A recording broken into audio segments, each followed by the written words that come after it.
ಎಲ್ಲರಿಗೂ ನಮಸ್ಕಾರ. ನನ್ನೆಲ್ಲ ಆತ್ಮೀಯ ಪ್ರೀತಿಯ 10ನೇ ತರಗತಿಯ ಮುದ್ದು ಮಕ್ಕಳೇ, ಇಂದಿನ ಈ ದಿನದ ಕನ್ನಡ ತರಗತಿಗೆ ನಿಮ್ಮೆಲ್ಲರಿಗೂ ಸ್ವಾಗತ. ಮಕ್ಕಳೇ, ನಾವು ಇಂದಿನ 10ನೇ ತರಗತಿಯ ಕನ್ನಡ ಪಠ್ಯಪುಸ್ತಕದಲ್ಲಿ ಇರ್ತಕ್ಕಂತಹ ಲಂಡನ್ ನಗರ ಅನ್ನುವಂತಹ ಒಂದು ಪಾಠವನ್ನು ಮುಂದುವರೆದ ಭಾಗವನ್ನು ನೋಡೋಣ. ನಿನ್ನೆ ದಿನ ತರಗತಿಯಲ್ಲಿ ನಾವು ವಿಕ್ರು ಗೋಕಾಕ್ರವರ ಕವಿ ಪರಿಚಯವನ್ನು ನೋಡ್ಕೊಂಡ್ವಿ. ಆಮೇಲೆ ಅವರ ಆಶಯ ಭಾಗದಲ್ಲಿ ಏನನ್ನು ವ್ಯಕ್ತಪಡಿಸ್ತಾರೆ ಎಂಬುದನ್ನು ನೋಡ್ಕೊಂಡ್ವಿ. ಅದಷ್ಟೇ ಅಲ್ಲದೆ ಕೂಡ ಲಂಡನ್ ನಗರದ ಬಗ್ಗೆ, ಅವರು ಅಲ್ಲಿ ಇರ್ತಕ್ಕಂತಹ ಯಾವ ರೀತಿಯಾಗಿ ಹೆಣ್ಮಕ್ಳು ಕೆಲಸವನ್ನು ಮಾಡ್ತಾರೆ, ಅದೇ ರೀತಿಯಾಗಿ ಎಲ್ಲವನ್ನು ನಾವು ನೋಡಿದ್ವಿ ನಿನ್ನೆ ದಿನ ತರಗತಿಯಲ್ಲಿ. ಇವತ್ತೇನು ಮಾಡೋಣ, ಮುಂದುವರೆದಂತಹ ಭಾಗವನ್ನು ನೋಡೋಣ. ವೆಸ್ಟ್ ಮಿನಿಸ್ಟರ್ ಅಬೆ ಬಗ್ಗೆ ಇಲ್ಲಿ ಕವಿಗಳು ಹೇಳ್ತಾ ಹೋಗ್ತಾರೆ, ಅದನ್ನು ನೋಡೋಣ ಬನ್ನಿ. ಲಂಡನ್ ನಗರ ಪಾಠದ ನಾವು ನಿನ್ನೆ ಎಲ್ಲಿ ಬಿಟ್ಟಿದ್ವಿ ಮಕ್ಕಳೇ, ಒಬ್ಬ ಮನುಷ್ಯ ಅಂತ ಇನ್ನೊಬ್ಬಳು ಇಲ್ಲ ಅನ್ನೋದ್ರ ಬಗ್ಗೆ ನಾವು ನೋಡಿದ್ವಿ. ಅಂದರೆ ಟೊಪ್ಪಿಗೆ ಬಗ್ಗೆ ಹೇಳ್ತಾ ಕವಿಗಳು ಹೇಳಿದರು, ಲೇಖಕರು. ಇವತ್ತು ವೆಬ್ ಮಿನಿಸ್ಟರ್ ಬಗ್ಗೆ ಅಬೆ ಬಗ್ಗೆ ಏನು ಹೇಳ್ತಾರೆ ನೋಡೋಣ.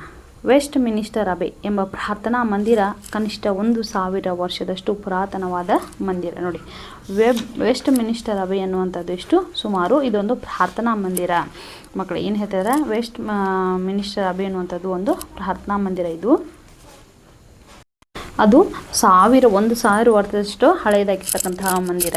ಕೆಲವೊಂದು ಭಾಗಗಳ ದುರಸ್ತಿಯನ್ನು ಬಿಟ್ಟರೆ ಇಂದಿಗೂ ಅಚ್ಚಳಿಯದೆ ಉಳಿದಿದೆ. ನೋಡಿ, ಅಲ್ಲಿ ಅದೇನೈತಿ, ಕೆಲವೊಂದು ಭಾಗಗಳು ಅಲ್ಲಿಗೊಂದು ಇಲ್ಲಿಗೊಂದು ಅಷ್ಟೇ ಏನಾಗೈತಿ ದುರಸ್ತಿ ಅನ್ನೋದು ಬಿಟ್ಟರೆ ಇನ್ನೂ ಕೂಡ ಅಚ್ಚಳಿಯದಂತೆ ಹಾಗೆ ಉಳಿದ್ಬಿಟ್ಟು ಅಷ್ಟೊಂದು ಸುಂದರವಾದಂತಹ ಒಂದು ಸ್ಮಾರಕವಾಗೈತೆ ಅಂತ ಹೇಳ್ತಾರೆ.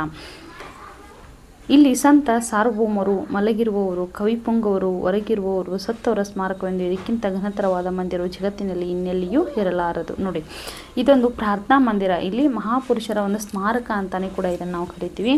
ಯಾಕಂತಂದ್ರೆ ಇಲ್ಲಿ ಏನಾಗೈತಪ್ಪ ಅಂದ್ರೆ ಹಲವಾರು ಸಂತರಗಳ ಸಾರ್ವಭೌಮರ ಏನಿದೆ, ಹಲವಾರು ಅವರ ಏನಿದೆ ಇಲ್ಲಿ ಸಮಾಧಿಯನ್ನು ಸ್ಮಾರಕವನ್ನಾಗಿ ಮಾಡಿದ್ರೆ, ಹಲವಾರು ಕವಿಗಳನ್ನು ಏನು ಮಾಡಿದ್ರೆ ಸ್ಮಾರಕಗಳನ್ನಾಗಿ ಮಾಡಿದ್ರೆ. ಇಂತಹ ಏನು ವೆಸ್ಟ್ ಮಿನಿಸ್ಟರ್ ಅಬೆ ಅನ್ನುವಂತಹ ಪ್ರಾರ್ಥನಾ ಮಂದಿರ ಇಲ್ಲ, ಜಗತ್ತಿನಲ್ಲಿ ಇದನ್ನು ಬಿಟ್ಟರೆ ಮತ್ತೆಲ್ಲಿಯೂ ನಾವು ನೋಡಲಿಕ್ಕೆ ಸಿಗುವುದಿಲ್ಲ. ಅಂದರೆ ಲಂಡನ್ ನಗರದಲ್ಲಿ ಪ್ರಖ್ಯಾತ ಹೊಂದಿರುವಂಥ ಹಲವಾರು ಸಂತರಾಗಿರ್ಬೋದು, ಸಾರ್ವಭೌಮರಾಗಿರ್ಬೋದು, ರಾಜಕಾರಣಿಗಳಾಗಿರ್ಬೋದು, ಕವಿಗಳಾಗಿರ್ಬೋದು, ಲೇಖಕರಾಗಿರ್ಬೋದು, ಸಾಹಿತಿಗಳಾಗಿರ್ಬೋದು, ಪ್ರತಿಯೊಬ್ಬರ ಸ್ಮಾರಕವನ್ನು ನಾವಿಲ್ಲಿ ಕಾಣ್ಬೋದು ಅಂತೇಳಿ ಹೇಳ್ತಾರೆ. ಅಂದ್ರೆ ಒಟ್ಟಾರೆ ಮಹಾಪುರುಷರ ಸ್ಮಾರಕ ಅಂತೇಳಿ ಹೇಳ್ತಾರೆ. ಈ ಜಗತ್ತೊಳಗೆ ಇದನ್ನು ಬಿಟ್ಟರೆ ಮತ್ತೆಲ್ಲಿ ನಮಗೆ ನೋಡಲಿಕ್ಕೆ ಸಿಗುವುದಿಲ್ಲ ಅಂತೇಳಿ ವರ್ಣನೆಯನ್ನು ಮಾಡ್ತಿದ್ದಾರೆ. Mortality behold and fear what a litre of Toms is here. ನೋಡಿ, ಏನು ಹೇಳ್ತಿದಾರಪ್ಪ ಅಂತಂದ್ರೆ, ಮರ್ತ್ಯತ್ವವೇ ಎಷ್ಟು ಘೋರಿ ಗುಂಪುಗಳು ಇಲ್ಲಿವೆ ನೋಡಿ. ನೋಡಿ, ಇಲ್ಲಿ ಹಲವಾರು ಜನರ ಮಹಾಪುರುಷರ, ಸಾರ್ವಭೌಮರ, ಸಂತರ ಅವರ ಮನುಷ್ಯರ ಸ್ವಭಾವವನ್ನು ಹೋಲ್ತಕ್ಕಂತಹ ಮರ್ತ್ಯತ್ವ ಅಂದರೆ ಮನುಷ್ಯರ ಸ್ವಭಾವ ಹೋಲ್ತಕ್ಕಂತಹ ಘೋರಿಗಳ ಒಂದು ಗುಂಪನ್ನು ಐತಿ ಇಲ್ಲಿ ಅಂತ ಹೇಳ್ತಿದ್ದಾರೆ. ಇನ್ನು 300 ವರ್ಷಗಳ ಹಿಂದೆ ಬೂಮ್ಯಾಂಟ್ ಎಂಬ ಕವಿಯು ಹಾಡಿದ. ನೋಡಿ, 300 ವರ್ಷಗಳಿಂದ ಬೂಮ್ಯಾಂಟ್ ಅನ್ನುವಂತಹ ಒಬ್ಬ ಕವಿ ಏನು ಮಾಡಿದ, ಅಲ್ಲಿ ಅದರ ಬಗ್ಗೆ ಸಂಬಂಧಪಟ್ಟಂಗೆ ಹಾಡನ್ನು ಹಾಡಿದಾನ. 300 ವರ್ಷಗಳ ಹಿಂದೆ ನಾವೇನು ಮಾಡಿದ, ಅಲ್ಲಿ ಹಾಡನ್ನು ಹಾಡಿದಾನಂತೆ ಹೇಳ್ತಿದ್ದಾರೆ. ಗೋಲ್ಡ್ಸ್ಮಿತ್ ಹಾಗೂ ಎಡಿಸನ್ ಎಂಬ ಪ್ರಖ್ಯಾತ ಸಾಹಿತಿಗಳು visit to Westminster Abbey, Westminster ಅಬೆಯ ಸಂದರ್ಶನ ಎಂಬ ವಿಷಯದ ಮೇಲೆ ಉತ್ತಮವಾದ ನಿಬಂಧನೆಗಳನ್ನು ಬರೆದಿದ್ದಾರೆ. ನೋಡಿ, ಏನು ಹೇಳ್ತಾರಪ್ಪ, ಗೋಲ್ಡ್ಸ್ಮಿತ್ ಮತ್ತು ಇನ್ನೊಬ್ಬರವರು ಎಡಿಸನ್ ಅನ್ನೋಂಥರು. ಗೋಲ್ಡ್ಸ್ಮಿತ್ ಯಾರಪ್ಪ ಅಂದರೆ 1728 ಐರ್ಲೆಂಡ್ ಒಳಗೆ ಜನಿಸ್ತಾನ. ಈತ ಇಂಗ್ಲೀಷ್ನವ ಪ್ರಸಿದ್ಧವಾಗಿರ್ತಕ್ಕಂಥ ಒಬ್ಬ ಲೇಖಕ. ಆತನ ಹಾಗೆ ಇನ್ನೊಬ್ಬ ಎಡಿಸನ್ ಅನ್ನುವಂಥವನು ಕೂಡ ಅವನು ಏನು ಮಾಡಿದ, ವೆಸ್ಟ್ ಮಿನಿಸ್ಟರ್ ಅಬೆ ಬಗ್ಗೆ ಒಂದು ಸಂದರ್ಶನವನ್ನು ಕೊಟ್ಟಿದ್ದಾರೆ. ಅವಾಗ ಸಂದರ್ಶನ ಕೊಡುವಂಥ ಸಂದರ್ಭದಲ್ಲಿ ಅಲ್ಲಿ ಇರ್ತಕ್ಕಂಥ ಉತ್ತಮವಾದಂಥ ಅಂಶಗಳನ್ನು ಅದರಲ್ಲಿ ವ್ಯಕ್ತಪಡಿಸಿದ್ದಾರೆ ಅಂತ ಹೇಳ್ತಾರೆ. ಇಂದಿಗೂ ಇದು ಕಬ್ಬಿಗರ ಸ್ಫೂರ್ತಿಯ ತವರು ಮನೆಯಾಗಿದೆ. ನೋಡಿ, ಇಂದಿಗೂ ಕೂಡ ಏನಾಗೈತಿ, ಇಲ್ಲಿ ಕವಿಗಳ ಸಾಹಿತಿಗಳು ಏನಾಗೈತಿ, ಒಂದು ತವರು ಮನೆಯಾಗೈತಿ. ಕಬ್ಬಿಗ ಅಂತಂದ್ರೆ ಕವಿ ಅಂತ ಕರಿತೀವಿ, ಅದೊಂದು ಕಬ್ಬಿಗರ ತವರು ಮನೆ ಆಗೈತಿ ಅಂತ ಹೇಳ್ತಾರೆ. ಹೊರಗಿನಿಂದ ಉತ್ತಮವಾಗಿ ಶೃಂಗರಿಸಿದ ಸಣ್ಣ ಬಾಗಿಲೊಂದು ಕಾಣುತ್ತಿದೆ. ಹೊರಗಿನಿಂದ ಉತ್ತಮವಾಗಿ ಶೃಂಗರಿಸಿದ ಸಣ್ಣ ಬಾಗಿಲೊಂದು ಕಾಣುತ್ತಿದೆ. ನೋಡಿ, ಹೊರಗಡೆಯಿಂದ ನೋಡ್ತಾ ಇದ್ರೆ ಅಲ್ಲಿ ಶೃಂಗಾರವನ್ನು ಮಾಡ್ತಕ್ಕಂಥ ಒಂದು ಸಣ್ಣ ಬಾಗಿಲೊಂದು ಕಾಣತೈತಿ. ಒಳಗೆ ಮಾತ್ರ ಕಟ್ಟಡವು ಭವ್ಯವಾಗಿದೆ. ನೋಡಿ, ಹೊರಗಡೆ ನೋಡ್ಲಿಕ್ಕೆ ಒಂದು ಸಣ್ಣ ಬಾಗಿಲು ಥರ ಅನಿಸ್ತತಿ, ಒಳಗಡೆ ಹೋಗಿ ನೋಡಿದಾಗ ಇಷ್ಟೊಂದು ಅದ್ಭುತವಾಗಿದೆ ಅಂತ ಅನ್ನಿಸ್ಬೇಕು ನಮಗೆ. ಆ ರೀತಿ ಭವ್ಯವಾದಂಥ ಒಂದು ಕಟ್ಟಡ. ನಾವು ಹೋದಾಗ ಪಾದ್ರಿಯು ಪ್ರಾರ್ಥನೆಯನ್ನು ಓದುತ್ತಿದ್ದರು. ನೋಡಿ, ಅಲ್ಲಿ ಏನು ವೆಸ್ಟ್ ಮಿನಿಸ್ಟರ್ ಅಬೆ ಐತಲ್ಲ, ಆ ಪ್ರಾರ್ಥನಾ ಮಂದಿರದಲ್ಲಿ ಏನು ಮಾಡ್ತಾಯಿದ್ರು, ಪ್ರಾರ್ಥನೆಯನ್ನು ಯಾರು ಮಾಡ್ತಾಯಿದ್ದ, ಪಾದ್ರಿ ಮಾಡ್ತಾಯಿದ್ದ. ಕೇಳಲೆಂದು ನೂರಾರು ಜನರು ನೆರೆದಿದ್ದರು. ನೋಡಿ, ಅಲ್ಲಿ ಕೇಳ್ಬೇಕಂತಂದ್ರೆ ನೂರಾರು ಜನರು ಏನು ಮಾಡಿದ್ರೆ ಅದನ್ನು ಕೇಳಲಿಕ್ಕೆ ನಿಂತಿದ್ರು. ಸರ್ಕಾರಿ ಡಾಕ್ಟರ್ ಅಂತ ಇಲ್ಲಿ ಸರ್ಕಾರಿ ವೈದಿಕರು ಇರುತ್ತಾರೆ. ನೋಡಿ, ನಮ್ಮ ಕಡೆ ಎಲ್ಲ ಏನು ಗೌರ್ಮೆಂಟ್ ಹಾಸ್ಪಿಟ್ಲ್ಗಳಲ್ಲಿ ಏನು ಗೌರ್ಮೆಂಟ್ ಡಾಕ್ಟರ್ಸ್ ಹಂಗಿರ್ತಾರಲ್ಲ, ಹಾಗೆ ಅದೇ ರೀತಿಯಲ್ಲಿ ಅಲ್ಲಿ ಪೂಜೆಯನ್ನು ಮಾಡಲಿಕ್ಕೆ ಅಥವಾ ಪ್ರಾರ್ಥನೆಯನ್ನು ಮಾಡಲಿಕ್ಕಿನ ಸರ್ಕಾರಿ ವೈದಿಕರು ಅಂದ್ರೆ ಅವರು ಇರ್ತಾರ ಅಂತ ಹೇಳ್ತಾರೆ. ನೋಡಿ, ಎಷ್ಟೊಂದು ಅದ್ಭುತವಾಗಿ ಹೋಲಿಕೆಯನ್ನು ಮಾಡಿ ಹೇಳ್ತಾರೆ ಲೇಖಕರು. ಅಂದ್ರೆ ನಮ್ಮಲ್ಲಿ ಗೌರ್ಮೆಂಟ್ ಹಾಸ್ಪಿಟ್ಲ್ಗಳಲ್ಲಿ ಗೌರ್ಮೆಂಟ್ ಡಾಕ್ಟರ್ ಕಡ್ಡಾಯ ಇರ್ತಾರಲ್ಲ, ಹಾಗೆ ಅಲ್ಲಿ ಕಡ್ಡಾಯವಾಗಿ ಪಾದ್ರಿಗಳು ಸರ್ಕಾರದಿಂದ ನೇಮಿಸಲ್ಪಡ್ತಾರೆ. ಜನರ ಆತ್ಮಗಳ ಆರೋಗ್ಯವನ್ನು ಕಾಯುವುದೇ ಅವರ ಕೆಲಸ. ನೋಡಿ, ಜನರ ಆತ್ಮಗಳ ಆರೋಗ್ಯವನ್ನು ಕಾಯುವುದೇ ಅಲ್ಲಿ ಅವ್ರ ಕೆಲಸ ಅಂತ ಹೇಳ್ತಾರೆ. ಇದು ಎಷ್ಟರ ಮಟ್ಟಿಗೆ ಸಾಧಿಸುವುದು ದೇವರೇ ಬಲ್ಲ. ನೋಡಿ, ಎಷ್ಟೊಂದು ಅದ್ಭುತವಾಗಿ ವರ್ಣನೆ ಮಾಡ್ತಾರೆ. ಜನರ ಆತ್ಮಗಳನ್ನ ಅವ್ರ ಆರೋಗ್ಯವನ್ನು ಕಾಯಬೇಕು, ಹೌದಾ, ಅಂಥದನ್ನು ಅವ್ರ ಕೆಲಸ ಅಂತ ಹೇಳ್ತಾರೆ. ಎಷ್ಟರ ಮಟ್ಟಿಗೆ ಸಾಧಿಸುವುದು ದೇವರೇ ಬಲ್ಲ. ಬಹುಜನರು ಪ್ರಾರ್ಥನೆಗಿಂತ ಪ್ರಾರ್ಥನಾ ಮಂದಿರವನ್ನು ನಮ್ಮಂತೆ ನೋಡಲು ಬಂದಿದ್ದರೆಂದು ತೋರಿತು. ನೋಡಿ, ಹಲವಾರು ಅಲ್ಲೇನು ಜನ ಏನು ಬಂದಿದ್ರಲ್ಲ ಅಂಥ ಜನರಲ್ಲಿ ಹಲವಾರು ಜನರು ಏನಾಗಿದ್ರೆ ಪ್ರಾರ್ಥನೆಗಿಂತ ಪ್ರಾರ್ಥನಾ ಮಂದಿರ ನೋಡಲಿಕ್ಕೆ ಬಂದವರು. ನಾವು ಹೇಗೆ ನೋಡ್ಲಿಕ್ಕೆ ಹೋಗಿದ್ರಲ್ಲ ಹಾಗೆ ನಮ್ಮ ಹಾಗೆ ನೋಡಲಿಕ್ಕೆ ಬಂದವರಂತೆ ಇದ್ದರು ಅಂತ ಅನ್ನಿಸ್ತತಿ. ಪಾದ್ರಿಯ ಪ್ರಾರ್ಥನೆಯು ಮುಗಿದೊಡನೆ ದುಡು ತಮ್ಮ ಮನಸ್ಸೆಳೆದು ಮೂಲೆಗೆ ಅವರು ಸಾಗಿದರು. ನೋಡಿ, ಆ ಪಾದ್ರಿ ಏನು ಪ್ರಾರ್ಥನೆ ಏನು ಮಾಡ್ತಾ ಇಲ್ಲ, ಪ್ರಾರ್ಥನೆ ಮುಗಿದ ಮೇಲೆ ಅವ್ರು ಏನು ಮಾಡಿದ್ರು, ಬೇಗನೆ ಅವರು ಮನಸ್ಸು ಏನು ಮಾಡ್ರು, ತಾವು ಇರ್ತಕ್ಕಂಥ ಜಾಗಕ್ಕೆ ಹೋದರು. ಸಾಗುವ ಹಾದಿಯ ಎಡಬಲಕ್ಕೆ ರಾಜಕಾರಣ ಚತುರರ ಶಿಲಾಮೂರ್ತಿಗಳಿವೆ. ನೋಡಿ, ಅವ್ರು ಹೋಗ್ತಕ್ಕಂತಹ ನಾವಂದ್ರೆ ಲೇಖಕರು ಹೋಗ್ತಕ್ಕಂತಹ ದಾರಿಯ ಅಕ್ಕಪಕ್ಕ ಏನಾಗಿದಾವ, ಎಡಕ್ಕ ಮತ್ತು ಬಲಕ್ಕೆ ಹಲವಾರು ರಾಜಕಾರಣಗಳ ಮತ್ತು ಹಲವಾರು ಚತುರರಿಗೆ ಸಂಬಂಧಪಟ್ಟಂತಹ ಶಿಲಾಮೂರ್ತಿಗಳು ಅಲ್ಲಿ ಅದಾವ. ಮೊದಲು ಕಣ್ಣಿಗೆ ಬೀಳುವ ದೃಶ್ಯವೇ ಇದು. ನೋಡು, ಅವ್ರು ಏನು ಅಲ್ಲಿ ನೋಡ್ಲಿಕ್ಕೆ ಏನು ಹೋಗಿದಾರಲ್ಲ, ಅಲ್ಲಿ ಹೋಗ್ತಕ್ಕಂಥ ಸಂದರ್ಭದಲ್ಲಿ ಎಡಕ್ಕ ಬಲಕ್ಕೆ ಹಲವಾರು ರಾಜಕಾರಣಿಗಳ ಏನದಾವ ಶಿಲಾಮೂರ್ತಿಗಳದಾವ. ಫಸ್ಟ್ ಕಣ್ಣಿಗೆ ಬೀಳ್ತಕ್ಕಂಥ ದೃಶ್ಯ ಯಾವುದು, ಅವರ ಶಿಲಾಮೂರ್ತಿಗಳು ಅಂತ ಹೇಳ್ತಾರೆ. ರಾಜರಿಗಿಂತ ಕವಿಗಳಿಗಿಂತ ಇವರೇ ಆಂಗ್ಲರ ಕೀರ್ತಿ ಧ್ವಜವನ್ನು ನಿಲ್ಲಿಸಿದರೆಂದು ಇಲ್ಲಿಯವರ ಅಭಿಪ್ರಾಯವೆಂದು ಕಾಣುತ್ತದೆ. ನೋಡಿ, ಅಲ್ಲೇನು ರಾಜಕಾರಣಕ್ಕೆ ಸಂಬಂಧಪಟ್ಟಂಥ ಹಲವಾರು ಜನರ ಶಿಲಾಮೂರ್ತಿಗಳದಲ್ಲ, ಅಲ್ಲಿ ರಾಜರಿಗಿಂತ ಆ ದೇಶನ ಆಳ್ವಿಕೆ ಮಾಡ್ತಕ್ಕಂತಹ ರಾಜರಿಗಿಂತ ಇರ್ಬೋದು, ಕವಿಗಳಿಗಿಂತ ಇರ್ಬೋದು, ಆಂಗ್ಲರ ಕೀರ್ತಿ ಧ್ವಜವನ್ನು ಇವರೇ ಅಂದ್ರೆ ಆಂಗ್ಲರ ಬಗ್ಗೆ ಹೆಚ್ಚಾಗಿ ಪ್ರಸಿದ್ಧಿಯನ್ನು ಹೊಂದಲಿಕ್ಕೆ ಇವರ ಕಾರಣಗಳಂತೆ ಅಲ್ಲಿ ಜನರ ಅಭಿಪ್ರಾಯ ಅಂತೆ ಕಾಣಿಸ್ತದೆ ಅಂತ ಲೇಖಕರು ತಮ್ಮ ಅನಿಸಿಕೆಯನ್ನು ಹೇಳ್ತಾ ಇದ್ದಾರೆ. ಪ್ರಾರ್ಥನೆಯು ನಡೆದಾಗ ನಾನು ಮೆಲ್ಲನೆ ಒಳಗೆ ನುಸುಳಿ ಈ ಬಾಗಿಲ ಹತ್ತಿರದಲ್ಲಿ ನಿಂತಿದ್ದೀನಿ. ಪ್ರಾರ್ಥನೆ ಮಾಡ್ತಕ್ಕಂಥ ಪಾದ್ರಿ ಪ್ರಾರ್ಥನೆಯನ್ನು ಮಾಡ್ತಾ ಇದ್ರಲ್ಲ, ಮಾಡ್ತಿರುವಂತಹ ಸಂದರ್ಭದಲ್ಲಿ ಅವ್ರು ಏನು ಮಾಡಿದಾರೆ, ಸಾವಕಾಶ ಒಳಗಡೆ ಹೋಗಿ ಅಲ್ಲಿ ಬಾಗಿಲ ಹತ್ತಿರದೊಳಗೆ ನಿಂತ್ಕೊಂಡಿದ್ದೆ ಅಂತ ಹೇಳ್ತಿದ್ದಾರೆ. ಸಹಜವಾಗಿ ಮೇಲಕ್ಕೆ ಮೊರೆ ಎತ್ತಿ ನೋಡಲು ಅಲ್ಲಿ ಅರ್ಲ್ ಆಫ್ ಚಾಂಟ್ಯಾಮ್ ನನ್ನ ಕಡೆ ನೋಡುತ್ತಾ ನಿಂತಿದ್ದಾನೆ. ನೋಡಿ, ಅವಾಗ ಸಹಜವಾಗಿ ಅವರು ತಮ್ಮ ಮುಖವನ್ನು, ಮೋರೆ ಅಂದರೆ ಮುಖ ಮಕ್ಕಳೇ, ಹೌದಾ, ಅವ್ರ ಮುಖವನ್ನು ಮೇಲೆತ್ತಿ ನೋಡಿದಂಥ ಸಂದರ್ಭದಲ್ಲಿ ಏನಾಗಿತ್ತು, ಅರ್ಲ್ ಆಫ್ ಚಾಂಟಮ್ ಅನ್ನುವಂಥ ವ್ಯಕ್ತಿ ಕೂಡ ಅಂದರೆ ಆ ಶಿಲಾಮೂರ್ತಿ ಕೂಡ ಯಾರು ನೋಡ್ತಾ ಇದ್ದ, ಲೇಖಕರನ್ನು ನೋಡ್ತಾ ಇದ್ದ. ಹಾಗೆ ಎದುರಿಗೆ ನಿಟ್ಟಿಸಿ ನೋಡಿದೆ. ಆಗ ಅವ್ರು ಹೇಗೆ ನೋಡ್ತಾ ಇಲ್ಲ ಅದೇ ರೀತಿಯಾಗಿ ನಾನು ಕೂಡ ಅವರನ್ನು ಒಂದೇ ದೃಷ್ಟಿಕೋನದಿಂದ ನೋಡ್ತಾ ಇದ್ದೆ ಅಂತ ಹೇಳ್ತಾರೆ. ಗ್ಯಾಡ್ಸ್ಟನ್, ಮಾಲ್ಪ್ ಡಿಸೆರೆಲಿ ಮೊದಲಾದವರು ಕಣ್ಣಿಗೆ ಬಿದ್ದರು. ನೋಡಿ, ಗ್ಯಾಡ್ಸನ್ ಅಂತಂದರೆ ಯಾರು, ಈತ ಗ್ಲಾಡ್ಸ್ಟನ್ ಅಂತಂದ್ರೆ 1809 ಲಿವರ್ಪೂಲ್ನಲ್ಲಿ ಜನಿಸ್ತಾನ. ಈತ 19ನೇ ಶತಮಾನದ ಪ್ರಸಿದ್ಧ ಒಬ್ಬ ಬ್ರಿಟಿಷ್ ರಾಜತಂತ್ರಜ್ಞ. ಈತ ಒಟ್ಟಾರೆಯಾಗಿ 4 ಸಲ ಏನು ಮಾಡ್ತಾ ಇಂಗ್ಲೆಂಡ್ನ ಪ್ರಧಾನಿ ಆಗ್ತಾನ. ಮಾಲ್ಪ್ ಡಿಸೆರೆಲಿ ಅನ್ನುವಂಥದ್ದು ನಾವು ಇನ್ನು ಮಾಲ್ಪ್ ಡಿಸೆರೆಲಿ ಅಂತಂದರೆ 1804 ಲಂಡನ್ನಲ್ಲಿ ಈತನ ಜನ್ಮ ಆಗ್ತತಿ. ಈತ ಬ್ರಿಟಿಷ್ ರಾಜಕಾರಣಕ್ಕೆ ಸಂಬಂಧಪಟ್ಟವನು, ಆ ರಾಜಕಾರಣಿ ಅಂತಲೇ ಹೇಳ್ಬೋದು ಮತ್ತು ಪ್ರಸಿದ್ಧವಾದಂಥ ಲೇಖಕ. ಮೊದಲಾದವರು ಕಣ್ಣಿಗೆ ಬಿದ್ದರು. ನೋಡಿ, ಇವ್ರು ಏನು ಮಾಡಿದ್ರು, ಕಣ್ಣಿಗೆ ಅಂದರೆ ಏನವ್ರು ಎಡಕ ಬಲ್ಕ ಹೋಗ್ತಾ ಇದ್ರಲ್ಲ, ಹೀಗೆ ಗ್ಯಾಡ್ಸ್ಟನ್ ಆಗಿರ್ಬೋದು ಅಥವಾ ಮಾಲ್ಪ್ ಡಿಸೆರೆಲಿ ಆಗಿರ್ಬೋದು, ಇವರೆಲ್ಲರೂ ಅವರ ಲೇಖಕ ಕಣ್ಣಿಗೆ ಬೀಳ್ತಾನೆ. ಪ್ರಾರ್ಥನೆ ಮುಗಿದು ಇದೇ ಮೊದಲಾದ ಶಿಲಾಮೂರ್ತಿಗಳ ನಡುವೆ ಹಾಯ್ದ ಪಾದ್ರಿಯ ಆಸನದ ಕಡೆಗೆ ಹೋದೆ. ನೋಡಿ, ಪ್ರಾರ್ಥನೆ ಮುಗಿದ ತಕ್ಷಣ ಅವ್ರು ಏನು ಮಾಡಿದ್ರು, ಶಿಲಾಮೂರ್ತಿಗಳ ನಡುವೆ ಹಾಯ್ದು ಅವ್ರು ಏನು ಮಾಡಿದ್ರು, ಪಾದ್ರಿ ಕೂತಿದ್ದಲ್ಲ ಆ ಕಡೆ ಅವ್ರು ಕೂತಿರುವಂಥ ಸ್ಥಳಕ್ಕೆ ಹೋದರು. ಯಾರು, ಲೇಖಕರು. ಅಲ್ಲಿ ಉತ್ತಮವಾದ ಕೆತ್ತನೆಯ ಕೆಲಸವು ಕಣ್ಣಿಗೆ ಬಿತ್ತು. ನೋಡಿ, ಅಲ್ಲಿ ಏನಾಯಿತು, ಉತ್ತಮವಾಗಿರ್ತಕ್ಕಂಥ ಒಂದು ಕೆತ್ತಿರುವಂತಹ ಒಂದು ಕೆಲಸ ಏನಿತ್ತು, ಕೆಲಸ ಮಟ್ಟದಿಂದ ಕಣ್ಣಿಗೆ ಬಿತ್ತು. ಬಂಗಾರದ ಬಣ್ಣವನ್ನು ಅದಕ್ಕೆ ಕೊಟ್ಟಿದ್ರು. ನೋಡಿ, ಅದಕ್ಕೆ ಯಾವ ರೀತಿಯಾದಂಥ ಬಣ್ಣವನ್ನು ಕೊಟ್ಟಿದ್ರು ಅಂತ ಹೇಳ್ತಾರಪ್ಪ ಅಂದ್ರೆ, ಬಂಗಾರದ ಬಣ್ಣವನ್ನು ಅದಕ್ಕೆ ಏನು ಮಾಡಿದ್ರು, ಕೊಟ್ಟಿದ್ರು ಅಂತ ಹೇಳ್ತಾರೆ. ಆಮೇಲೆ ನನಗೆ ಮುಖ್ಯವಾಗಿ ಬೇಕಾದ ಪೋಯಿಟ್ಸ್ ಕಾರ್ನರ್ ಕವಿಗಳ ಮೂಲೆಗೆ ಹೋದೆ. ನೋಡಿ, ಅವ್ರಿಗೆ ಏನಾಗಿತ್ತು, ಲೇಖಕರಲ್ವಾ, ಲೇಖಕರನ್ನ ಹುಡುಕೊಂಡು ಹೋಗ್ತಾರೆ ಅವ್ರು. ಹೀಗಾಗಿ ಅಲ್ಲಿ ಅವ್ರಿಗೇನು ಮುಖ್ಯವಾಗಿ ಏನು ಬೇಕಾಗಿತ್ತು, ಪೋಯಿಟ್ಸ್ ಕಾರ್ನರ್ ಬೇಕಾಗಿತ್ತು, ಕವಿಗಳು ಇರ್ತಕ್ಕಂಥ ಒಂದು ಜಾಗ, ಅಲ್ಲಿ ಹುಡ್ಕೊಂಡು ಹೋಗ್ತಾರೆ. ಮೊನ್ನೆ ತೀರಿಕೊಂಡ ಕಿಪ್ಲಿಂಗ್ ಕವಿಯ ಮೇಲೆ ಹಾಕಿದ ಕಲ್ಲು ಅಲ್ಲಿಯೇ ಕಣ್ಣಿಗೆ ಬಿತ್ತು. ಆತ ಇತ್ತೀಚೆಗೆ ತೀರ್ಕೊಂಡಂತಹ ಕಿಪ್ಲಿಂಗ್ ಯಾರಪ್ಪ ಅಂತಂದ್ರೆ ಈತನು ಕೂಡ ಒಬ್ಬ ಇಂಗ್ಲೆಂಡ್ನ ಪ್ರಸಿದ್ಧ ಲೇಖಕ. ಈತ 1865 ಸ್ಟಾಫರ್ಡ್ ಶೈರಿನಲ್ಲಿ ಈತನ ಜನನವಾಗ್ತದೆ. ಹೀಗಾಗಿ ಈತ ಇಂಗ್ಲೆಂಡ್ನ ಒಬ್ಬ ಪ್ರಸಿದ್ಧ ಲೇಖಕ ಅಂತ ಹೇಳ್ಬೋದು. ಈತ ಇತ್ತೀಚೆಗೆ ತೀರ್ಕೊಂಡಿದ್ದ. ಹೀಗಾಗಿ ಆತನ ಮೇಲೆ ಹಾಕಿರ್ತಕ್ಕಂಥ ಒಂದು ಕಲ್ಲು ಏನಾಗಿತ್ತು ಅವ್ರ ಕಣ್ಣಿಗೆ ಬೀಳ್ತಾ. ಯಾರ ಕಣ್ಣಿಗೆ ಮಕ್ಕಳೇ? ಲೇಖಕರ ಕಣ್ಣಿಗೆ. ಅದಕ್ಕೆ ತುಸು ದೂರದಲ್ಲಿ ಹಾಡಿಯು ಹೊರಗಿದ್ದನು ನೋಡಿ. ಅದಕ್ಕೆ ಸ್ವಲ್ಪ ದೂರದಲ್ಲಿ ಏನಾಗಿತ್ತು? ಹಾಡಿಯಲ್ಲಿ ಹೊರಗಿದ್ದನಂತ ಹೇಳ್ತಾ ಇದ್ದಾರೆ.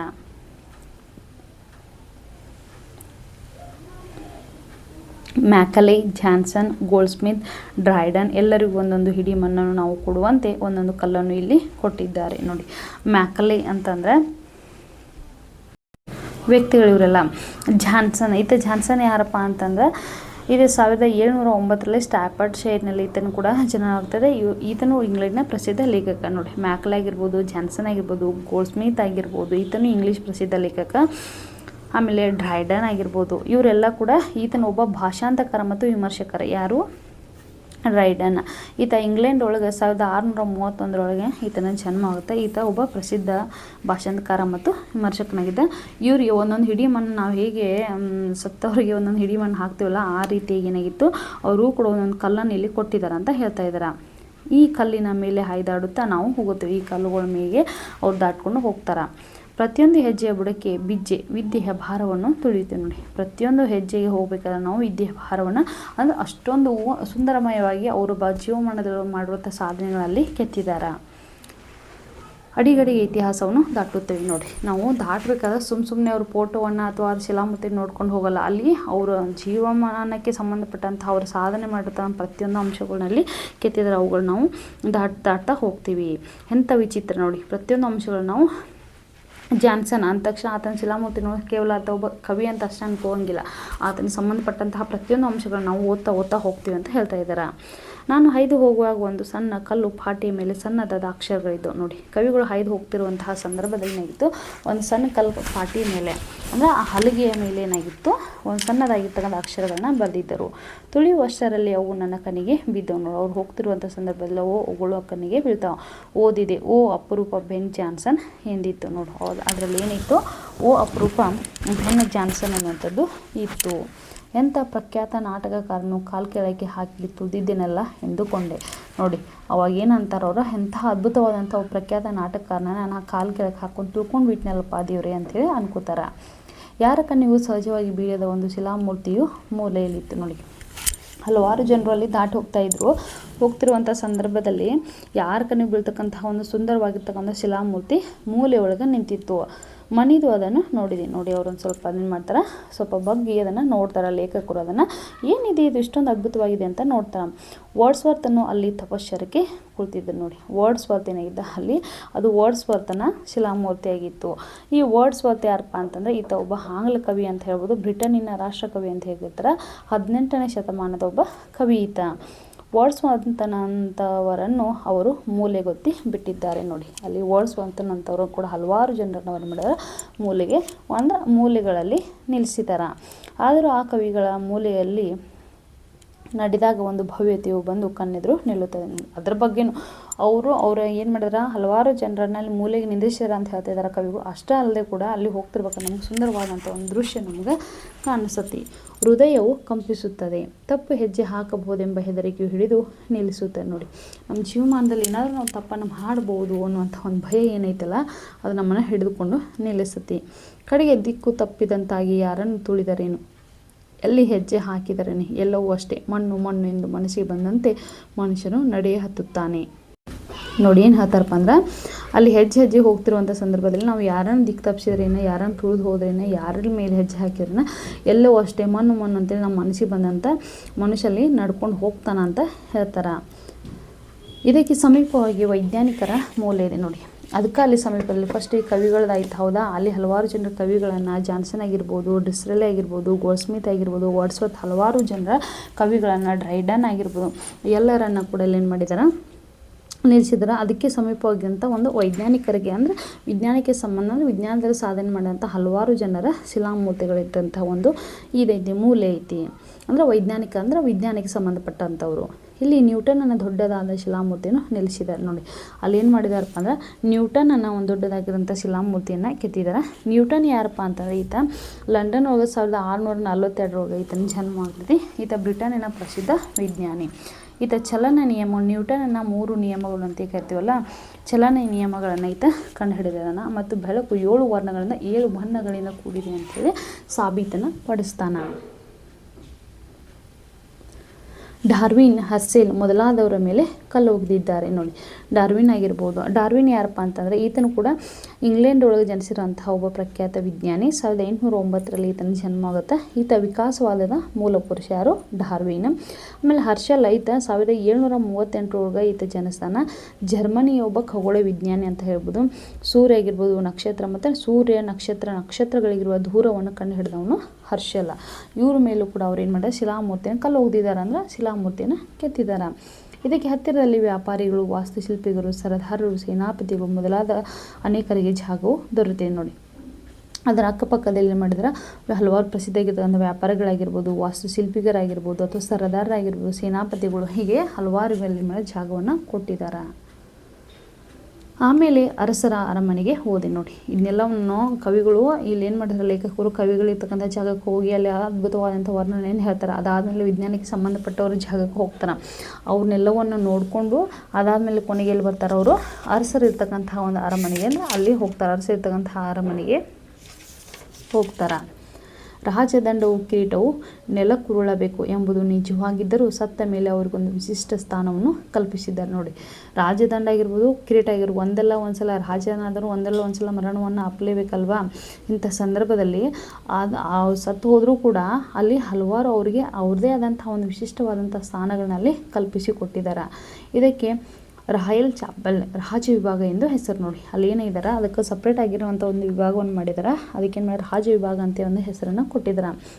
ಬೆನ್ ಜಾನ್ಸನ್ ಜನರು ತುಳಿದಾಡುತ್ತಾ ನಡೆಯುತ್ತಾರೆ. ಬೆನ್ ಜಾನ್ಸನ್ ಅವರನ್ನು ಏನು ಮಾಡ್ತಾರೆ, ಜನರಲ್ಲಿ ತುಳಿದಾಡ್ಕೊತ ಹೋಗ್ತಾರೆ. ಅಂದರೆ ಅವ್ರ ಬಗ್ಗೆ ದಾಟ್ಕೊತ ನೋಡ್ಕೊತ ಹೋಗ್ತಾರೆ. ಈ ರಾಜಮಂದಿರದಲ್ಲಿ ಸಿಂಹದೆದೆಯ ರಿಚರ್ಡ್, 2ನೇ ಎಡ್ವರ್ಡ್, ಅರ್ಲ್ ಆಫ್ ಸ್ಟ್ಯಾನ್ಫೋರ್ಡ್, ರಾಣಿ ಎಲಿಜಬೆತ್, 1ನೇ ಜೇಮ್ಸ್ ಮೊದಲಾದ ಅರಸಿಯರು ಹೊರಗಿದ್ದಾರೆ ನೋಡಿ. ಏನು ಹೇಳ್ತಾರಪ್ಪ ಅಂದ್ರೆ ರಿಚರ್ಡ್ ಐತ ಅತ್ಯಂತ ಸಿಂಹದೆದೆ ಅಂದರೆ ಸಿಂಹನಿಗೆ ಹೋಲಿಸಿ ಹೇಳ್ತಾರೆ. ಅಷ್ಟೊಂದು ಪ್ರಸಿದ್ಧಿಯಾಗಿರುವಂತಹ ರಾಜನವನು ಯಾರು? ರಿಚರ್ಡ್. 1522 ಆತನ ಜನ್ಮ ಆಗ್ತೈತೆ. ಇಂಗ್ಲೆಂಡಿನಲ್ಲಿ ನಾಟಕಕಾರ ಮತ್ತು ಸಂಗೀತ ವಿದ್ವಾಂಸ ಆಯ್ತ, ಪ್ರಖ್ಯಾತ ನಾಟಕಕಾರ ಐತಾರು ರಿಚರ್ಡ್. ಆಮೇಲೆ 2ನೇ ಎಡ್ವರ್ಡ್, ರಿಚರ್ಡ್ ಆಗಿರ್ಬೋದು, ಅದೇ ರೀತಿ ಎಡ್ವರ್ಡ್ ಆಗಿರ್ಬೋದು.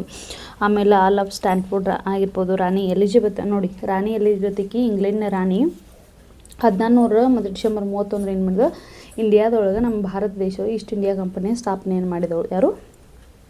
ರಾಣಿ ಎಲಿಜಬೆತ್. ಅದೇ ರೀತಿ 1ನೇ ಜೇಮ್ಸ್ ಆಗಿರ್ಬೋದು. ಈತನು ಕೂಡ ಈತನ ಕಾಲಮಾನ 1566ರಿಂದ 1600 ಅಂದರೆ 1625ರವರೆಗೆ ಈತನ ಕಾಲಮಾನ.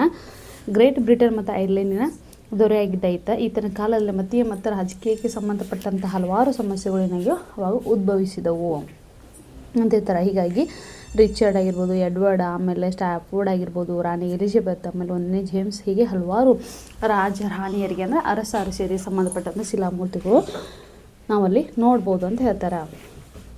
ಮುಖ್ಯತಃ ಗೋರಿಯ ಮೇಲೆ ಆ ವ್ಯಕ್ತಿಯು ಮಲಗಿಕೊಂಡಂತೆ ಮೂರ್ತಿಯನ್ನು ಕಡಿದಿದ್ದಾರೆ ನೋಡಿ. ಆ ವ್ಯಕ್ತಿ ಮೇಲೆ ಸ್ವತಃ ಮಲ್ಕೊಂಡನೇನಪ್ಪ ಇನ್ನೂ ಅಂತ ಅನ್ನಿಸ್ಬೇಕು, ಆ ರೀತಿ ಶಿಲಾಮೂರ್ತಿಯನ್ನು ಕೆತ್ತನೆಯನ್ನು ಮಾಡಿದ್ದಾರೆ. ಈ ಗೋರಿಗಳ ನಡುವೆ ಹಾಯ್ದು ಅರಸರ ಪ್ರಾರ್ಥನಾ ಮಂದಿರಕ್ಕೆ ಹೋಗಬಹುದು ನೋಡಿ. ಇಂತಹ ಗೋರಿಗಳ ಮಧ್ಯೆ ನಾವು ಹಾಯ್ದು ಯಾರು ಪ್ರಾರ್ಥನಾ ಮಂದಿರ ಹೋಗ್ಬೋದು, ಅರಸರು ಇರ್ತಕ್ಕಂತಹ ಪ್ರಾರ್ಥನಾ ಮಂದಿರಕ್ಕೆ ನಾವು ಹೋಗ್ಬೋದು ಅಂತ ಹೇಳ್ತಾರೆ. ಇಲ್ಲಿಯ ಕೆತ್ತನೆಯ ಕೆಲಸವೆಲ್ಲ ಬಂಗಾರದ ಬಣ್ಣದಲ್ಲಿಯೇ ಆಗಿ ನೋಡಿ. ಇಲ್ಲಿ ಕೆತ್ತನೆ ಕೆಲಸವೆಲ್ಲ ಬಂಗಾರದ ಬಣ್ಣದೊಳಗೆ ಆಗಿದಾವೆ ಅಂತ ಹೇಳ್ತಾರೆ. ಅಂದ್ರೆ ಆ ಶಿಲಾಮೂರ್ತಿಗೆ ಏನು ಮಾಡಿದ್ರೆ ಬಂಗಾರದ ಬಣ್ಣಗಳನ್ನ ಲೇಪನವನ್ನು ಮಾಡಿದ್ದಾರೆ. ಮಂದಿರದ ಹಿಂದೆ ಭವ್ಯವಾಗಿ 7ನೇ ಹೆನ್ರಿಯ ಗೋರಿ ನಿಂತಿದೆ ನೋಡಿ. ಮಂದಿರದ ಹಿಂದೇನೈತಿ ಭವ್ಯವಾಗಿ ಒಂದು 7ನೇ ಹೆನ್ರಿಯ ಗೋರಿಯನ್ನು ಕೂಡ ಅಲ್ಲಿ ಏನು ಮಾಡ್ಯಾರ, ನಿರ್ಮಾಣವನ್ನು ಮಾಡಿದ್ದಾರೆ. ಸಾಮ್ರಾಟರ ರಾಜ್ಯ ಅಭಿಷೇಕ ಆಗುವಾಗ ಅವರ ಸಿಂಹಾಸನದ ಮೇಲೆ ಒಂದು ಕಲ್ಲು ಪಾಟಿಯನ್ನು ಹಾಕುತ್ತಾರೆ ನೋಡಿ. ಸಾಮ್ರಾಟರ ರಾಜ್ಯಾಭಿಷೇಕ ಆಗುತ್ತಕ್ಕಂತಹ ಒಂದು ಸಂದರ್ಭದಲ್ಲಿ ಏನು ಮಾಡ್ತಾರೆ, ಅವ್ರ ಸಿಂಹಾಸನದ ಮೇಲೆ ಒಂದು ಕಲ್ಲು ಪಾಟಿ ಅಂದರೆ ಒಂದು ಕಲ್ಲಿನ ಹಲಗೆಯನ್ನು ಹಾಕ್ತಾರೆ. ಪಟ್ಟಾಭಿಷೇಕ ಆಗುವಾಗ ಮಾತ್ರ ಸಾಮ್ರಾಟರು ಇದರ ಮೇಲೆ ಕೂಡಬೇಕು ನೋಡಿ. ಪಟ್ಟಾಭಿಷೇಕ ಆಗುವಂಥ ಸಂದರ್ಭದಲ್ಲಿ ರಾಜರು ಏನು ಮಾಡಬೇಕು, ಅದರ ಮೇಲೆ ಕೂಡಬೇಕು. ಈ ಶಿಲೆಯನ್ನು ಒಳಗೊಂಡ ಸಿಂಹಾಸನವು ವೆಸ್ಟ್ ಮಿನಿಸ್ಟರ್ ಮಂದಿರದಲ್ಲಿ ಒಂದು ಭಾಗದಲ್ಲಿದೆ ನೋಡಿ. ಈ ಶಿಲೆಯನ್ನು ಒಳಗಂಥ ಒಂದು ಸಿಂಹಾಸನ ಕೂಡ ಏನೈತಿ ಆ ಅಬೆ ಒಳಗೆ ವೆಸ್ಟ್ ಮಿನಿಸ್ಟರ್ ಅಬೆ ಏನೈತಿಲ್ಲ ಆ ಮಂದಿರದೊಳಗೆ ಆ ಒಂದು ಭಾಗದಲ್ಲಿ ಇದನ್ನು ಕೂಡ ನಿರ್ಮಾಣವನ್ನು ಮಾಡಿದ್ದಾರೆ. ಸ್ಟೋನ್ ಆಫ್ ಸ್ಕೋನ್ ಎಂದು ಇದರ ಹೆಸರು ನೋಡಿ. ಅದಕ್ಕೊಂದು ಹೆಸರು ಕೊಟ್ಟಿದ್ದಾರೆ. ಏನಾದ್ರ ಹೆಸರು? Stone of Scone. 3ನೇ ಎಡ್ವರ್ಡನು ಸ್ಕಾಟ್ಲೆಂಡಿನ ಅರಸರಿಂದ ಇದನ್ನು ಕಿತ್ತುಕೊಂಡು ಬಂದಂತೆ ಕಾಣುತ್ತದೆ ನೋಡಿ. 3ನೇ ಎಡ್ವರ್ಡ್ ಈತ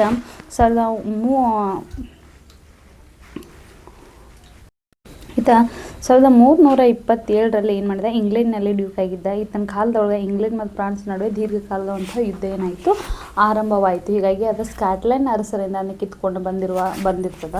ಅದನ್ನು ಏನು ಮಾಡಿದ್ರೆ ಅಲ್ಲಿ ಇಡ್ತಾರ. ಅಂದಿನಿಂದ ಎಲ್ಲ ಸಾಮ್ರಾಟರ ಅಭಿಷೇಕವು ಈ ಕಲ್ಲಿನ ಮೇಲೆಯೇ ಆಗಿದೆ. ಯಾವಾಗ ಸ್ಕಾಟ್ಲೆಂಡ್ ಅರಸರಿಂದ ಕಿತ್ಕೊಂಡು ಬಂದಲ್ಲ 3ನೇ ಎಡ್ವರ್ಡ್, ಅವಾಗಿಂದ ಆತನ ನಂತರ ಬಂದಿರ್ತನ ಪ್ರತಿಯೊಬ್ಬ ಅರಸರ ಪಟ್ಟಾಭಿಷೇಕ ಏನು ಮಾಡ್ತಾರೆ, ಅದ ಕಲ್ಲು ಮೇಲೆ ಮಾಡ್ತಾರೆ. ಅದರಲ್ಲಿ ಯಾವ ಸಿದ್ಧಿ ಇದೆಯೋ ಯಾವ ಮಂತ್ರವಿದೆಯೋ ನಾನರಿ. ಇಂಗ್ಲೆಂಡ್ನ ಅತುಲ ವೈಭವವನ್ನು ನೋಡಿದರೆ ಇಂಥದ್ದೊಂದು ವಿಶೇಷವೇನಾದರೂ ಅದರಲ್ಲಿ ಇರಬೇಕೆನಿಸುತ್ತದೆ ನೋಡಿ. ಅದರೊಳಗೆ ಯಾವುದಾದ್ರೂ ದೇವರ ಅನುಗ್ರಹವಾಯಿತು ಅಥವಾ ಯಾವುದರ ಮಂತ್ರ ಶಕ್ತಿ ಆಯಿತು ನನಗಂತೂ ಗೊತ್ತಿಲ್ಲ. ಆದರೆ ಇಂಗ್ಲೆಂಡ್ ವೈಭವವನ್ನು ಎಲ್ಲವನ್ನು ನೋಡಿದ್ರೆ ಅದರ ಏನೋ ಒಂದು ವಿಶೇಷತೆ ಐತಿ ಅಂತೇಳಿ ನನಗೆ ಅನಿಸುತ್ತೆ ಅಂಥೇಳಿ ಲೇಖಕರು ಹೇಳ್ತಾರೆ. ಇಲ್ಲಿಗೆ ನನ್ನ ಪ್ರವಾಸದ ವರ್ಣನೆ ಮುಗೀತು ನೋಡಿ. ಇಲ್ಲಿವರೆಗೂ ಲಂಡನ್ ನಗರದಲ್ಲಿ ಅವರು ಏನೇನು ನೋಡಿದರು ಎಂಬುದರ ಬಗ್ಗೆ ಸಂಪೂರ್ಣವಾದಂತಹ ಪ್ರವಾಸದ ವರ್ಣನೆಯನ್ನು ಮಾಡ್ತಾರೆ ನೋಡಿ ಮಕ್ಕಳೇ. ಅವರು ಲಂಡನ್ನಲ್ಲಿರ್ತಕ್ಕಂತಹ ಅಲ್ಲಿ ಸ್ಟೇಷನರಿ ಅಂಗಡಿ ಅಂದರೆ ಪೇಟೆ ಒಳಗಿರ್ತಕ್ಕಂಥ ಸ್ಟೇಷನರಿ ಅಂಗಡಿ ಮಹತ್ವವನ್ನು ಹೇಳ್ಕೊಡ್ತಾರೆ. ಆಮೇಲೆ ನೆಲ್ಸನ್ ಮೂರ್ತಿ ಇರ್ತಕ್ಕಂಥ ಒಂದು ಸ್ಥಳದ ಹೆಸರು ಹೇಳ್ತಾರೆ. ಅದಷ್ಟಲ್ಲೇ ವೆಸ್ಟ್ ಮಿನಿಸ್ಟರ್ ಅಬೆ ಅಲ್ಲಿ ಯಾರ್ಯಾರು ಸ್ಮಾರಕ ಐತಿ, ಕವಿಗಳದು, ಆಮೇಲೆ ಸಂತರು, ಸಾರ್ವಭೌಮರು, ರಾಜಕಾರಣಿಗಳು, ಅರಸರು, ಆಮೇಲೆ ಆಂಗ್ಲ ಸಾಮ್ರಾಜ್ಯ ವೈಭವ ಓಣಿ ಯಾವ ರೀತಿಯಾಗಿತ್ತು, ಆಮೇಲೆ ನಮ್ಮ ಇಂಡಿಯಾದ ಆಫೀಸಿನ ಕಚೇರಿಗಳು ಹೇಗಿದ್ದವು, ಆಮೇಲೆ ಆಫ್ರಿಕನ್ ಕಚೇರಿ ಯಾವ ರೀತಿಯಾಗೈತಿ, ಆಮೇಲೆ ಅಲ್ಲಿ ನಮ್ಮ ಇಂಡಿಯಾದ ಆಫೀಸ್ ಕಚೇರಿ, ಆಮೇಲೆ ಬೇರೆ ಬೇರೆ ದೇಶಕ್ಕೆ ಸಂಬಂಧಪಟ್ಟಂತಹ ಕಚೇರಿಗಳು ಹೇಗಿದ್ದಾವೆ ಎಂಬುದನ್ನು ಪ್ರತಿಯೊಂದನ್ನು ಕೂಡ ಹೇಳಿದಾರೆ. ಆಮೇಲೆ ಉಲ್ವರ್ತನ ಅಂಗಡಿಯಲ್ಲಿ ಸಿಗ್ತಕ್ಕಂಥ ವಸ್ತುಗಳು ಯಾವ್ಯಾವುದು ಅಂದರೆ ಸ್ಟೇಷನರಿ ಅಂಗಡಿಯಲ್ಲಿ ಸಿಗ್ತಕ್ಕಂಥ ವಸ್ತುಗಳಾಗಿರ್ಬೋದು. ಅದಷ್ಟೇ ಅಲ್ಲದೆ ಅಲ್ಲಿ ಹೆಣ್ಮಕ್ಳು ಲಂಡನ್ ನಗರದಲ್ಲಿ ಹೆಣ್ಮಕ್ಳು ಯಾವ ಕೆಲಸದಲ್ಲಿ ಇರ್ತಾರೆ, ಅವರು ಧರಿಸ್ತಕ್ಕಂತಹ ಟೊಪ್ಪಿಗೆ ಯಾವ ರೀತಿಯಾಗಿರ್ತೈತಿ, ಆಮೇಲೆ ಟೊಪ್ಪಿಗೆ ಬಗ್ಗೆ ವಿಶೇಷತೆಯನ್ನು ಲೇಖಕರು ಎಷ್ಟೊಂದು ಅದ್ಭುತವಾಗಿ ವರ್ಣನೆಯನ್ನು ಮಾಡ್ತಾರೆ ಎಂಬುದನ್ನು ನೋಡಿದ್ವಿ. ಅದಷ್ಟೆಲ್ಲ ಪೋಯಿಟ್ ಕಾರ್ನರಲ್ಲಿ ಯಾವ್ಯಾವ ಕವಿಗಳ ಸಮಾಧಿಗಳದಾವ. ಆಮೇಲೆ ಸಾಮ್ರಾಟ ರಾಜ್ಯಾಭಿಷೇಕ ಆಗುವಂತಹ ಸಂದರ್ಭದಲ್ಲಿ ಆ ಸಿಂಹಾಸನದ ಮೇಲೆ ಇರ್ತಕ್ಕಂತಹ ಕಲ್ಲು ಪಾಟಿ ಅಂದರೆ ಕಲ್ಲು ಹಲಗೆಯ ಮೇಲೆ ಅದರ ವಿಶೇಷತೆ ಏನು, ಅದರಲ್ಲಿ ಯಾರ ದೈವಬಲ ಆಯಿತು ಅಥವಾ ದೇವರ ಅನುಗ್ರಹ ಆಯಿತು ಅಥವಾ ಯಾವುದಾದ್ರೂ ಶಕ್ತಿಯ ವಿಶೇಷತೆ ಆಯಿತು, ಒಟ್ಟು ಏನೋ ಒಂದು ಐತಿ ಎಂಬುದನ್ನು ಪ್ರತಿಯೊಂದನ್ನು ಕೂಡ ಕವಿಗಳು ಇಲ್ಲಿವರೆಗೂ ವರ್ಣನೆಯನ್ನು ಮಾಡ್ತಾರೆ. ವರ್ಣನೆ ಮಾಡಿದ್ದನ್ನು ಕೊನೆಗೆ ಅವ್ರು ಏನು ಹೇಳ್ತಾರೆ, ಇಲ್ಲಿಗೆ ನನ್ನ ಪ್ರವಾಸದ ವರ್ಣನೆ ಮುಗಿಯಿತು ಅಂತ ಹೇಳ್ತಾರೆ. ಇಷ್ಟು ಸ್ವಲ್ಪ ದಿವಸಗಳಲ್ಲಿ ನನ್ನ ಮನಸ್ಸೆಷ್ಟು ವಿಕಾಸವನ್ನು ಹೊಂದಿದೆ ನೋಡಿ. ಇಷ್ಟು ಸ್ವಲ್ಪ ದಿವಸ ಒಳಗೆ ಇದನ್ನೆಲ್ಲ ನೋಡಿದ ಮೇಲೆ ನನ್ನ ಮನಸ್ಸು ಸಂಪೂರ್ಣವಾದಂತಹ ಒಂದು ನೆಮ್ಮದಿಯನ್ನು ಹೊಂದೈತಿ. ನನ್ನ ದೃಷ್ಟಿ ಎಷ್ಟು ವಿಶಾಲವಾಗಿದೆ, ನನ್ನ ದೃಷ್ಟಿಕೋನ ನಾನು ಏನು ಅಂದ್ಕೊಂಡಿದ್ದೆ ಅದಕ್ಕಿಂತ ಹೆಚ್ಚಾಗಿ ವಿಶಾಲವಾಗೈತಿ. ನನ್ನ ಸಂಸ್ಕೃತಿ ಅಂತಹ ಓರೆಗಲ್ಲಿನ ಮೇಲೆ ನಿಂತಿದೆ ನೋಡಿ. ನನ್ನ ಸಂಸ್ಕೃತಿ ಎಂಥ ಓರೆಗಲ್ ಮೇಲೆ ನಿಂತಿದೆ ಅಂತ ಹೇಳ್ತಾ ಇದ್ದಾರೆ. ಇದನ್ನೆಲ್ಲ ನೆನೆಸಿದಾಗ ಪ್ರವಾಸವು ಶಿಕ್ಷಣದ ಒಂದು ಭಾಗವಾಗಿದೆ ಎಂದು ಬೇಕೆನನ್ನು ಹೇಳಿದ ಮಾತು ನೆನಪಾಗುತ್ತೆ ನೋಡಿ. ಬೇಕೆನಂತ ಒಬ್ಬ ಕವಿ ಏನು ಹೇಳ್ತಾನೆ, ಪ್ರವಾಸ ಕೂಡ ಶಿಕ್ಷಣ ಒಂದು ಭಾಗ ಅಂತ ಹೇಳ್ತಾನೆ. ಇಷ್ಟೊಂದೆಲ್ಲ ಲಂಡನ್ ನಗರದ ಅದ್ಭುತವಾದಂಥ ವರ್ಣಮಯವಾದ ಸುಂದರ ಸ್ಥಳಗಳನ್ನು, ಕವಿಗಳನ್ನು, ರಾಜ ಮಹಾರಾಜರ್ತಕ್ಕಂಥ ಶಿಲಾಮೂರ್ತಿ ಎಲ್ಲವನ್ನು ನೋಡಿದ ಮೇಲೆ ಇದು ಕೂಡ ಪ್ರವಾಸ ಕಥನ ಅನ್ನುವಂಥದ್ದು ಶಿಕ್ಷಣ ಒಂದು ಭಾಗ ಐತಂತೆ ಅವ್ರು ಹೇಳಿದಂಥ ಮಾತು ನನಗೆ ಈ ಸಂದರ್ಭದಲ್ಲಿ ನೆನಪಾಗ್ತಾ ಇದೆ ಅಂತ ಲೇಖಕರು ಹೇಳ್ತಾರೆ. ಮನೆ ಹಿಡಿದು ಇರುವ ತರುಣನ ಬುದ್ಧಿ ಮನೆಯ ಮಟ್ಟದ್ದೇ ಎಂಬ ಶೇಕ್ಸ್ಪಿಯರ್ನ ನುಡಿಯು ಮನಸ್ಸಿನಲ್ಲಿ ಮೂಡುತ್ತದೆ ನೋಡಿ. ಏನು ಹೇಳ್ತಾರಪ್ಪ, ಶೇಕ್ಸ್ಪಿಯರ್ ಯಾರಪ್ಪ ಅಂತಂದ್ರೆ ಈತ ಬ್ರಿಟನ್ನಲ್ಲಿ ಜನಿಸಿದಂಥ ಒಬ್ಬ ಪ್ರಸಿದ್ಧ ಇಂಗ್ಲೀಷ್ ನಾಟಕಕಾರ ಅಂತಲೇ ಹೇಳ್ಬೋದು. 1564ರಲ್ಲಿ ಈತನ ಜನ್ಮ ಆಗುತ್ತೆ ಶೇಕ್ಸ್ಪಿಯರ್. ಈತ ವಿಲಿಯಂ ಶೇಕ್ಸ್ಪಿಯರ್ ಅದನ್ನಲ್ಲ, ಆತನ ಮಾತಾಡ್ತಾನೆ, ಮನೆ ಹಿಡಿದು ಇರುವ ತರುಣನ ಬುದ್ಧಿ ಮನೆಯ ಮಟ್ಟದ್ದೇ ಅಂತ ಹೇಳ್ತಾನೆ. ಆ ಮಾತು ಇಲ್ಲಿನ ಅಕ್ಷರ ಸತ್ಯ ಅಂತೇಳಿ ಹೇಳ್ತಾರೆ ನೋಡಿ ಮಕ್ಕಳು. ಇಲ್ಲಿವರೆಗೂ ಲಂಡನ್ ನಗರದ ಬಗ್ಗೆ ಸಂಪೂರ್ಣವಾದಂತಹ ಮಾಹಿತಿಗಳನ್ನು ನಾವು ತಿಳ್ಕೊಂಡ್ವಿ. ಲಂಡನ್ ನಗರಲ್ಲಿರ್ತಕ್ಕಂತಹ ವಿಶೇಷತೆಗಳನ್ನು ಮತ್ತು ಅಲ್ಲಿರ್ತಕ್ಕಂತಹ ಪ್ರತಿಯೊಂದು ಓಣಿಯಲ್ಲಿರ್ತಕ್ಕಂತಹ ಏನು ಇವು ಬರ್ತಾವಲ್ಲ, ಓಣಿ ಹೆಸರಾಗಿರ್ಬೋದು, ಆಂಗ್ಲ ಸಾಮ್ರಾಜ್ಯದ ವೈಭವ ಯಾವ ರೀತಿಯಾಗಿತ್ತು, ನೋಡಲಿಕ್ಕೆ ಎಷ್ಟು ಸುಂದರವಾಗಿತ್ತು. ಆಮೇಲೆ ವೆಸ್ಟ್ ಮಿನಿಸ್ಟರ್ ಅಬೆ ಅನ್ನುವಂಥದ್ದು ಏನಿದೆಯಲ್ಲ, ಅಲ್ಲಿ ಕವಿಗಳಾಗಿರ್ಬೋದು, ರಾಜ ಮಹಾರಾಜರಾಗಿರ್ಬೋದು, ಅದೇ ರೀತಿಯಾಗಿ ಕವಿ ಪುಂಗವರಾಗಿರ್ಬೋದು, ಪ್ರತಿಯೊಬ್ಬರ ಸ್ಮಾರಕಗಳನ್ನು, ಆಮೇಲೆ ಸಿಂಹಾಸನದ ನಮ್ಮ 3ನೇ ಎಡ್ವರ್ಡ್ ಏನು ತೊಗೊಂಬರ್ತಾನಲ್ಲ ಆ ತಂದಿರುವ ಸಿಂಹಾಸನದಲ್ಲಿರ್ತಕ್ಕಂಥ ಶಕ್ತಿ ಅಂಥದ್ದು ಎಂಬುದನ್ನು ಸಂಪೂರ್ಣವಾಗಿ ಯಾವ ರೀತಿಯಾಗಿ ರೀತಿಯಾಗಿ ಪ್ರವಾಸ ಕಥನದ ಮುಖಾಂತರ ಅಂದರೆ ಪ್ರವಾಸ ತಾವು ಮಾಡಿರ್ತಕ್ಕಂತಹ ಅನುಭವವನ್ನು ಈ ಪಾಠದ ಮುಖಾಂತರ ಲೇಖಕರು ನಮಗೆಲ್ಲರಿಗೂ ಪರಿಚಯವನ್ನು ಮಾಡಿಕೊಟ್ಟಿದ್ದಾರೆ. ಅಂತಹ ಅದ್ಭುತವಾದಂತಹ ಪಾಠವನ್ನು ಇಂದಿನ ತರಗತಿಯಲ್ಲಿ ನಾವು ಮಾಡಿದ್ವಿ ಮಕ್ಕಳೇ. ಇಲ್ಲಿವರೆಗೂ ಲಂಡನ್ ನಗರ ವಿಕ್ರು ಗೋಕಾಕ್ರ ಅವರ ಪರಿಚಯ ಆಗಿರ್ಬೋದು, ಪದಗಳ ಅರ್ಥ, ಟಿಪ್ಪಣಿ ಮತ್ತು ಈ ಪಾಠವನ್ನು ಸಂಪೂರ್ಣ ಅಧ್ಯಾಯವನ್ನು ನಾವು ಇಂದಿನ ತರಗತಿಯಲ್ಲಿ ಅಭ್ಯಾಸವನ್ನು ಮಾಡಿದ್ವಿ. ಇಂದಿನ ತರಗತಿ ನಿಮ್ಮೆಲ್ಲರಿಗೂ ಅರ್ಥವಾಗಿದೆ ಅಂತೇಳಿ ನಾನು ಭಾವಿಸ್ತಾ, ಅದೇ ರೀತಿಯಾಗಿ ನಾಳೆ ಮತ್ತೊಂದು ತರಗತಿಯೊಂದಿಗೆ ನಿಮ್ಮನ್ನು ಭೇಟಿಯಾಗ್ತೀನಿ. ನಿಮಗೆ ಏನಾದರೂ ತಿಳಿದೇ ಇದ್ದರೆ ನೀವು ಕಮೆಂಟ್ ಬಾಕ್ಸಲ್ಲಿ ತಿಳಿಸ್ರಿ. ಮತ್ತೊಂದು ಸಲ ನಿಮಗೆ ತಿಳಿಸುವಂಥ ಒಂದು ಸಣ್ಣ ಪ್ರಯತ್ನವನ್ನು ನಾನು ಮಾಡ್ತೀನಿ ಮಕ್ಕಳೇ. ಮುಂಬರುವ ಬರ್ತಕ್ಕಂತಹ ಪರೀಕ್ಷೆಗಳಿಗೆ ನೀವು ಉತ್ತಮವಾದಂತಹ ತಯಾರಿಯನ್ನು ಮಾಡಿಕೊಡ್ರಿ. ಎಂದಿಗೂ ಆತ್ಮವಿಶ್ವಾಸವನ್ನು ಕಳೆದುಕೊಳ್ಬೇಡ್ರಿ ಅಂತ ಹೇಳ್ತಾ, ಇಂದಿನ ತರಗತಿ ನಿಮ್ಮೆಲ್ಲರಿಗೂ ಅರ್ಥವಾಗಿದೆ ಅಂತ ಮತ್ತೊಮ್ಮೆ ಹೇಳ್ತಾ, ಇಂದಿನ ತರಗತಿಗೆ ವಿರಾಮ ನೀಡುವಂಥ ಸಮಯ. ಎಲ್ಲರಿಗೂ ನಮಸ್ಕಾರ, ಧನ್ಯವಾದಗಳು.